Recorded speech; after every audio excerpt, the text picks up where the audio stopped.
This is macOS Ken. Gurman doubles down on new Macs next week. Tim Cook and his Tim Cook hit the Middle Kingdom. And still more talk of more Ted Lasso. It is Wednesday, the 23rd of October, 2024. I'm Ken Ray, and this is news from macOS Ken, brought to you by yours truly and sponsored by Incogni, helping you take back your personal data. Get 60% off an annual plan with code macOSKen at incogni.com/macOSKen. This show is also sponsored by 1Password Extended Access Management. Anywhere you find people, you're going to find people taking shortcuts. Sometimes it's because they're in a hurry, sometimes it's to get around a problem, sometimes they just think they know a better way to do it. From parks to processes, if there is a quicker or easier way to get to the end, people are going to take it. Not a big deal when they're walking, but when they're working, well, that's different. You've set up whole systems with an eye on productivity and security. Without realizing it, your employees' need for speed could put that security, and thus your business, at risk. 1Password Extended Access Management can help mitigate that risk.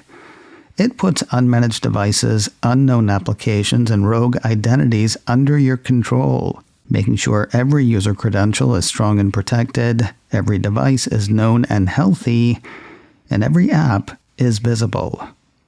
1Password Extended Access Management solves the problems traditional identity and access management and mobile device management miss. It is security for the way people work today. It's available now to companies with Okta and Microsoft Entra, and in beta for Google Workspace customers. Check it out at onepassword.com/macOSKen. That is the number 1, onepassword.com/macOSKen. I half expected to wait Tuesday to news of a video event from Apple. I told you yesterday of Bloombergian Mark Gurman saying that he expects imminent M4 upgrades for the Mac line. Not only is there not really time for a full-fledged media event, Apple doesn't tend to gather folks for a Mac release at this point. Still a video prezo, something like last year's Scary Fast evening event, could be in store. Given that Apple usually gives people about a week to chatter, some thought an announcement could come as soon as yesterday. Rubbed the sleep from my eyes Tuesday, and no announcement. Still, Gurman is doubling down on the imminent Mac talk. Slowing it back on Twitter on Tuesday, the Cupertino Colander said, "Busy week for Apple next week. Apple Intelligence on Monday, then M4 Mac launch, then earnings results on Thursday, perhaps the last with the current CFO. Happy Halloween." Apple Intelligence Monday is tied to the belief that Apple will start next week by updating all of its operating systems. The last call with the current CFO is tied to Luca Maestri stepping out of that position by year's end. As for how Apple will announce new Macs, assuming it's going to, maybe a video, maybe a press release, we should know by next Wednesday. From a tweet by Gurman not many minutes later, Apple is inviting media creators at different appointment times throughout the day on the 30th of October in LA. They seemingly aren't bringing a group together to watch a keynote video, so the announcement is online only, video and press releases, as Gurman says he's been indicating. He goes on to point out in yet another tweet, the new Macs need to be announced by the time Apple's time with the creators begins, all day next Wednesday. Speaking of next week, and the OS updates it will bring, there's a certain irony when betas of watchOS run behind the others. They do eventually catch up, though. While Apple hit Monday with a plethora of release candidates, The next for its chronometer was missing. Lost, now found. A piece from Mac Rumors says Apple seeded a release candidate for watchOS 11.1 on Tuesday. That's available now to both developers and the company's public beta program. Apple has seeded the second release candidate for visionOS 2.1 in as many days. There was one released on Monday. Now a piece from Mac Rumors says there was a second on Tuesday. I was right, by the way. Those are just for developers. At this stage in the game, Apple Vision Pro and visionOS are not part of the public testing program. Doesn't sound like you're missing much, though. So far, the piece says no major new features have been discovered in the update. We talked a lot on Tuesday about new features coming with the next round of OS updates. I can almost hear all the stuff I can currently not quite hear. There is a new feature I failed to mention, though. Kicked down the road yesterday was a piece from 9to5Mac outlining RCS support coming to business messaging. If you're not familiar with messages for business, it basically lets businesses and customers chat in iMessage rather than customers having to deal with company phone trees and websites and all of their buggy communications. To this point, that has been an iMessage-only thing.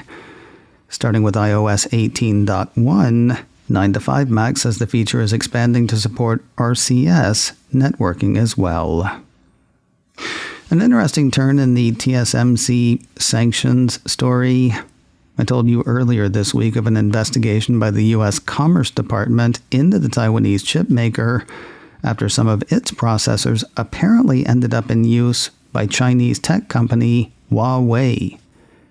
If so, it would be a violation of sanctions put in place in 2020, meant to keep Huawei from accessing components from U.S. companies without approval from the U.S. government. For its part, TSMC responded to reports of the investigation by saying it's done nothing wrong, that it's cooperating with investigators, and that it's running its own checks to see whether it could have sold the tech that, without its knowledge, ended up in Huawei offerings. Not a crazy idea, since such a scheme has apparently been tried or tried again recently. A piece from Apple Insider says TSMC has notified the U.S. that Huawei has secretly tried to buy AI chips from TSMC. Like Huawei tried to buy AI chips from the company without the company knowing Huawei was the buyer. Citing a Reuters report, Apple Insider says TSMC told the U.S. Commerce Department that a customer had placed an order for chips that seemingly breached the sanctions. The customer attempted to order a chip that was similar in design to the Ascend 910B, a processor designed by Huawei. This would violate a separate set of sanctions, according to the report, this one restricting the export of AI chips to China. No comment from TSMC, the Commerce Department, nor Huawei for the Reuters report. Hey, maybe Apple execs can look into the whole TSMC thing in Huawei's backyard. I mean, at least a couple are in the neighborhood. Mac Rumors says Tim Cook and Tim Cook's Tim Cook are currently in the Middle Kingdom. The site says the CEO, as well as Apple COO Jeff Williams, are seeing the sites in China. According to the piece, they're there to promote Apple's products and initiatives in the region, though that undersells at least part of the trip. Reuters ran a piece Tuesday night, Wednesday morning that had Mr. Cook meeting with China's Minister for Industry and Information Technology. The minister is said to have expressed his hope that Apple would continue to deepen its presence in China, increase investment in innovation, grow with Chinese companies, and share the dividends of high-quality development. Otherwise, it's been meeting with students who use Apple devices, meeting with a fashion photographer who uses Apple devices, and meeting with developers who develop for Apple devices. More news in a moment, but first a word from macOS Ken sponsor Incogni. Do you have any idea the size of the industry dealing in your personal information? Few of us do. Lena Cohen, staff technologist for the Electronic Frontier Foundation, was quoted recently calling the data broker industry the Wild West of unregulated surveillance. It's a vast, interconnected, opaque industry with hundreds of companies people have never heard of, making billions of dollars per year, selling your personal data. The thing is, you can ask them to stop, to take your data out of their systems, if you know who they are, and how to get in touch. Oh, and since they're constantly compiling and selling our info over and over again, you'll have to do all of that over and over again. Or you could work with Incogni.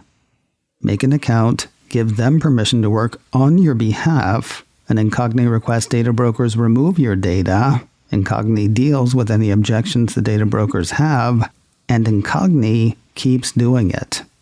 Whenever a new record is created on a data broker's site, Incogni is ready with another removal request. Whether you're trying to cut down on spam, scrub online activity, or guard against identity theft, Incogni is ready to work with you and for you. Take your personal data back with Incogni. Get 60% off an annual plan with code MacOSKen at incogni.com/MacOSKen. That is a great savings, and it comes with a 30-day money-back guarantee. INCOGNI. Get 60% off an annual plan with code MacOSKen at incogni.com/MacOSKen. A $50 million or more hammer is about to ding Goldman Sachs. The Wall Street Journal has secret sources saying the bank backing Apple Card is about to be fined by the Consumer Financial Protection Bureau over the handling of its credit card business. Sources indicate that the enforcement action is tied to an investigation into Goldman's customer service operations, including how it handled fraud and refunds, with a focus on its Apple credit card partnership. We'll wrap the day with a couple of tales from TV land. First, Season 2 of the Apple TV Plus series Bad Sisters hits the Cupertino streamer next month. Apple issued a press release Tuesday promoting the show, announcing a start date, and releasing a trailer. The show picks up 2 years after the events of Season 1. The release says the close-knit Garvey sisters may have moved on, but when past truths resurface, the ladies are thrust back into the spotlight, suspicions are at an all-time high, lies are told, secrets are revealed, and the sisters are forced to work out who they can trust. Season 2 kicks off with 2 episodes 3 weeks from today, Wednesday, the 13th of November. They'll run 1 per week for successive weeks, wrapping on Wednesday, the 25th of December. Season 1 is available to stream now on Apple TV+. You can catch the trailer for the second season of Bad Sisters right now on YouTube. And finally today, more in the continuing story around continuing Ted Lasso. I told you earlier this week of an industry list that had Season 4 of the beloved Apple TV Plus series starting production in the first week of next year. While that's pretty much official, neither Apple nor any of the production companies behind the series have said it's official. Now, more unofficial talk that is so close to official, it may as well be official. Variety has run comments from Channing Dungey, chairman and CEO of Warner Brothers TV Group, the biggest production company behind Ted Lasso. Quoting Mr. Dungey, "We are in conversations about Season 4, and they are very exciting conversations, but it's still early days. We had always been clear that there wasn't going to be more Ted Lasso if Jason Sudeikis and team weren't feeling excited about it, And I can tell you firsthand that he's in a place where he's feeling really excited and feels good about it. That doesn't mean a return for Sudeikis. He might just be giving his blessing for a spinoff. I gotta say, there is a lot of smoke here. It would be great if somebody would just go ahead and say fire already. macOS Can, brought to you by me, and sponsored by 1Password Extended Access Management. Learn more at onepassword.com/macOSCan. This show is also sponsored by Incogni. Get 60% off an annual plan with code macOSCan at incogni.com/macOSCan. Advertising handled by Backbeat Media, online at backbeatmedia.com. You can reach me a couple of ways. Info at macoscan.com or call 716-780-4080. Until next time, that is news from macOS Can. I'm Ken Ray.